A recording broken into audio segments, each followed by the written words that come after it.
శ్రీమాత్రే నమ. జయ గురు దత్తాత్రేయ నమ. ఈ వీడియోలో మనం వృశ్చిక రాశి వారికి ఫిబ్రవరి 22 నుంచి 28 మధ్యలో జరిగే వార ఫలాలు పరిశీలించినప్పుడు ప్రధానంగా ఈ వారంలో 23వ తారీఖున రాస్యాధిపతి కుజుడు చతుర్థ స్థానంలో ప్రవేశించడం జరిగింది. ఇది ప్రధానంగా జాతకుడు మీద స్థల మార్పు జరిగే అవకాశం ఉంది. చాలా కాలంగా మీరు ప్రస్తుతం ఉన్న ప్రదేశం నుంచి వేరే ప్రాంతంలోకి మారాలన్న కానీ కొత్త ఇంట్లోకి మారాలన్న మీ ఆలోచన 100% నెరవేరే అవకాశం ఉన్నది. అలాగే చాలా కాలంగా అమ్ముడు పోని స్థిరాస్తి ఏదైనా ఉంటే ఈ సమయంలో మీరు ఆ స్థిరాస్తి అమ్మివేయడం జరుగుతూ ఉంటుంది. చాలా కాలంగా అన్నదమ్ముల మధ్య దాయాదుల మధ్య స్థిరాస్తి పంపకాల విషయంలో ఉన్నటువంటి సందిగ్ధత ఈ సమయంలో తొలగిపోయే అవకాశం ఉంది. ఈ సమయంలో మీకు రావాల్సినటువంటి స్థిరాస్తి భాగాన్ని అవతల పార్టీకి విడిచిపెట్టి మీరు వారి ద్వారా ధనం ఏదో తీసుకొని ఆ ధనాన్ని వేరే చోట ఇన్వెస్ట్మెంట్ చేయడం జరిగే అవకాశం ఉన్నది. సో మొత్తం మీద స్థిరాస్తి సంబంధించిన విషయాలు పరిష్కారం అవుతాయి. అలాగే ఈ సమయంలో ఒక విలువైనటువంటి స్థిరాస్తి కూడా మీరు నష్టపోవడం జరుగుతూ ఉంటుంది. అది అమ్మడం వల్ల అవ్వచ్చు, అది వాటాల పంపకంలో వేరే వారికి ఇవ్వవలసి రావచ్చు. అంటే మీ అనుభవంలో ఉన్నటువంటి ఒక ఆస్తి ఇతరులకు స్వాధీనం చేయడం జరుగుతూ ఉంటుంది. అలాగే సొంత గ్రామంలో మీ పెద్దవాళ్ళు సంపాదించిన స్థిరాస్తి సంబంధించిన విషయాల్లో చాలా కాలంగా ఉన్న విభేదాలు కూడా పరిష్కరించుకోవడం జరుగుతుంది. మొత్తం మీద మీకు సొంత ఇంటితో పుట్టింటి వారితో ఉన్నటువంటి లావాదేవీలన్నీ కూడా సెటిల్మెంట్ చేసుకోవడం జరుగుతూ ఉంటుంది. అలాగే ప్రధానంగా చతుర్థ భావంలో రాహువు, శుక్రగ్రహాలు, బుధుడు, ఈ రవి, ఈ గ్రహాలన్నీ కూడా రావడం వల్ల చాలా వరకు తల్లిగారి యొక్క ఆరోగ్యంలో ఇబ్బందులు రావడం కానీ మదర్తో తీవ్రమైనటువంటి విభేదాలు రావడం కానీ జరిగే అవకాశం ఉంది. కొన్ని సందర్భాల్లో చాలా వరకు మీరు సొంత మనుషుల్ని దూరం చేసుకోవడం జరుగుతూ ఉంటుంది. అది ఏ కారణం వల్ల అయినా సరే కొంత ఆత్మీయుల్ని మీరు ఫిజికల్గా దూరం అవడం కూడా జరుగుతూ ఉంటుంది. ఇక ప్రధానంగా స్థిరాస్తి సంబంధించిన విషయాల్లో కొంత రుణ ప్రయత్నాలు కూడా చేస్తూ ఉంటారు. రుణ ప్రయత్నం ద్వారా వేరొక చోట స్థిరాస్తి కొనడం కూడా జరిగే అవకాశం ఉన్నది. అంటే మొత్తం మీద ఈ నెలంతా కూడా చాలా బిజీగా ఉంటారు. స్థిరాస్తి వ్యవహారాల్లో కొలిక్కి రావడం జరుగుతూ ఉంటుంది. ఇక ప్రధానంగా ఉద్యోగ సంబంధించిన విషయాల్లో కూడా ఒక అనుకోని మార్పు అన్నది రావడం జరుగుతూ ఉంటుంది. అంటే కొంతవరకు ఈ సందర్భంలో ఉద్యోగంలో కొంత అభివృద్ధి లాంటిది రావడం కూడా జరుగుతూ ఉంటుంది. అంటే దశమాధిపతిగా ఉన్నటువంటి రవి అలాగే కుజుడు రాశ్యాధిపతికి వెళ్ళడం వల్ల సొంత ప్రయత్నంతో చేసే ఉద్యోగ ప్రయత్నాలు చాలా వరకు ఫలిస్తాయి. అయితే గొప్ప గొప్ప స్థాయి ఉద్యోగ ప్రయత్నాలు అయితే ఈ సమయంలో ఫలించే అవకాశం లేదు. ఒక సాధారణమైనవి సబార్డినేట్ ఉద్యోగాలు లాంటివి రావడం జరుగుతూ ఉంటుంది. అంటే ఎక్కువ బాధ్యత తక్కువ ఫలితం లాంటివి జరిగే అవకాశాలు ఉన్నాయి.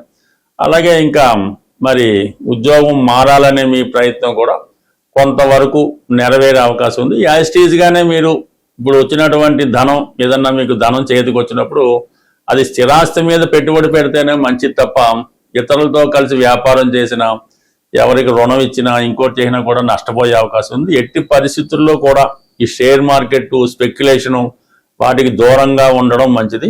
ప్రధానంగా విద్యార్థులు విద్య సంబంధించిన విషయాలు ఇది కీలకంగా ఎడ్యుకేషను ఎగ్జామ్స్ టైం కాబట్టి విద్యార్థులు చాలా కష్టపడి పరీక్షలు రాయవలసి ఉంటుంది.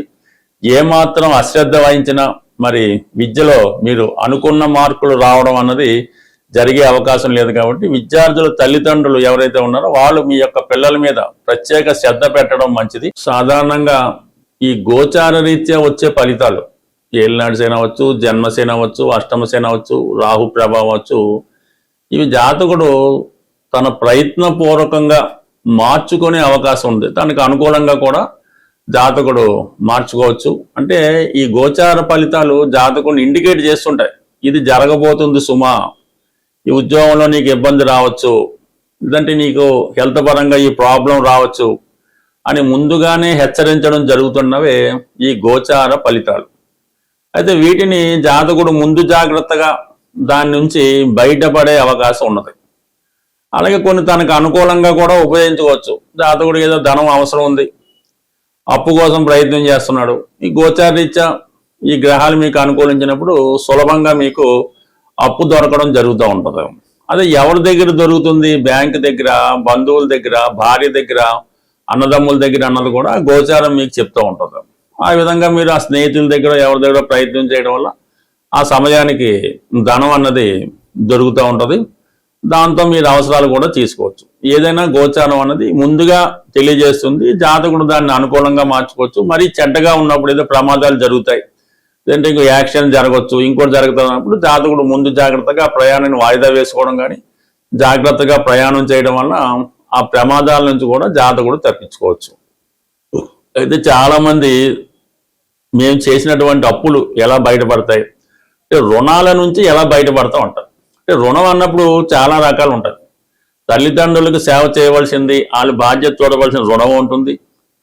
చెల్లెళ్ళకో అక్కలకో పెళ్లిళ్ళు చేయడం బాధ్యత ఉంటుంది, ఇది కూడా రుణమే అంటారు.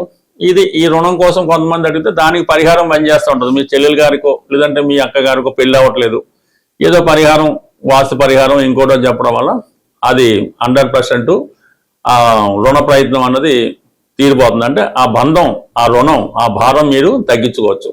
అయితే ధనం, ఏదో అవసరానికి మీరు ధనం అప్పు చేస్తారు, ఏదో ఇల్లు కొన్నాక అప్పు చేస్తారు, లేదంటే పెళ్లి చేయడానికి అప్పు చేస్తారు, ఇంకొక ప్రయత్నానికి అప్పు చేస్తారు, లేదంటే సొంత అవసరాలకో, జోదానికో, ఇంకో దానికో, వ్యసనానికో ఏదో కారణం వల్ల అప్పు చేస్తూ ఉంటారు. అయితే కొన్ని లగ్నాల వారికి, కొన్ని రాసుల వారికి అప్పు చిన్నగా మొదలవుతుంది. ఒక 10,000తో మొదలై అది 10 లక్షలు, 10 కోట్ల దాకా మారుతూ ఉంటుంది. మరి ఈ అప్పు తీయడానికి ఏమైనా మార్గం ఉన్నదా అంటే మాత్రం దీనికి సమాధానం అన్నది ఎవరి దగ్గర ఉండదు. అంటే మనం ఏదన్నా అప్పు చేసి ఆస్తి కొంటే ఆస్తి రేటు పెరిగితే ఒక విధంగా ఉంటుంది, లేదంటే అది వేరే చోట పోగొట్టుకుంటే అది వేరే విధం. అంటే అప్పు, మీరు చేసినటువంటి అప్పు ఎలా తీరుతుంది అన్న విషయం ఒకే ఒక వ్యక్తికి తెలుస్తుంది. అప్పు ఎలా తీరుతుంది అన్నది అది మీకు అప్పు ఇచ్చిన వాడికే తెలుస్తుంది. మీరు అప్పు ఎలా తీర్చగలరో, మీ దగ్గర నుంచి ధనం ఎలా రాబట్టుకోవచ్చో, ఏ ప్రయత్నం వల్ల మీరు ధనం ఈ రుణం నుంచి బయటపడతారన్నది మీకు ఎవరైతే అప్పు ఇచ్చారో వారికి మాత్రమే తెలుస్తుంది. అది బ్యాంక్ అయితే బ్యాంకుకి తెలుస్తుంది. పర్సనల్గా మీరు ఎవరి దగ్గర అప్పు తెచ్చుంటే వాడు ముందుగానే అనుకుంటాడు, ఈ అప్పు ఇచ్చినప్పుడే మీకు ఈ విధంగా ఇతని దగ్గర నుంచి మనం డబ్బు తీసుకోవచ్చు, పర్వాలేదు, వీళ్ళ బంధువులో ఇంకోటో ఉన్నారు, లేదంటే వీడికి ఏదో ఉద్యోగం వస్తుంది, వీడి దగ్గర ఉన్నటువంటి ఆస్తి విలువ పెరుగుతుంది అని వాడు ముందుగానే ఊహించి మీకు అప్పిస్తారు తప్ప ఎటువంటి తెలివితేటలు లేకుండా వీడైతే మీకు అప్పు ఇవ్వడు. అందువల్ల మీరు అప్పు తీరాలి, సిన్సియర్గా మీరు అప్పు తీర్చాలనుకుంటే మీకు ఎవరైతే అప్పు ఇచ్చారో వారి దగ్గరికి వెళ్ళి, అంటే వారిని మీ ఇంటికి పిలిచి చక్కగా అతనికి భోజనం అది పెట్టి అతనితో మాట్లాడి మీ యొక్క కష్టాన్ని అతనికి చెప్పుకోవాలన్నమాట.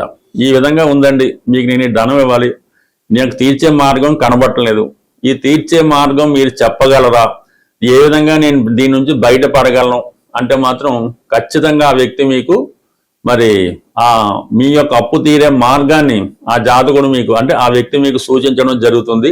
ఇది తప్ప వేరొక మార్గం అయితే మీకు, అంటే ఎగ్గొట్టడం వేరే సంగతి, మీరు సిన్సియర్గా అప్పు తీర్చాలనుకుంటే మాత్రం మీకు అప్పు ఇచ్చిన వ్యక్తి ఒక్కడు మాత్రమే మీకు ఈ సమస్యకి పరిష్కారం చెప్పగలడు. అతనే మీ యొక్క రుణ సమస్యల నుంచి బయటపడగలడు. ఎటువంటి మొగమాటం లేకుండా వాడు ఎంత శత్రువైనా 100% మీరు అతని ఇంటికి వెళ్ళినా పర్లేదు, అతన్ని మీ ఇంటికి తెలిసి మీ యొక్క స్థితిగతులన్నీ చెప్పి మీ సమస్య చెప్తే అతను ఖచ్చితంగా మీకు ఒక మంచి పరిష్కారాన్ని చెప్పగలడు. అది ఖచ్చితంగా అమలు చేయండి. మీరు ఒకరికి ధనం ఇవ్వాల్సి ఉండి ఆ ధనం కొరకు ఆ వ్యక్తి ఇబ్బంది పడుతుంటే మీ జీవితంలో ఏదీ కలిసి రాదు, ఏం చేద్దామన్నా కూడా నష్టపోతూ ఉంటాయి. కాబట్టి ముందు ఎవరైతే మీకు అప్పిచ్చారో ఆ రుణం నుంచి బయట పడినప్పుడు మాత్రమే తర్వాత జీవితంలో మీకు సక్సెస్ అయితే వస్తుంది తప్ప ఊరకనైతే రాదు. మీరు ఎన్ని మంత్రాలు చదవండి, ఎన్ని పూజలు చేయండి, ఎన్ని దానాలు చేయండి, ఇవన్నీ కూడా మీకు టెంపరీగా మీకు స్వస్థత చేకూర్చగలవు తప్ప రుణ ప్రయత్నం నుంచి బయటపడాలంటే ఇది ఒక్కటి మాత్రమే ఏకైక మార్గం. స్వస్తి.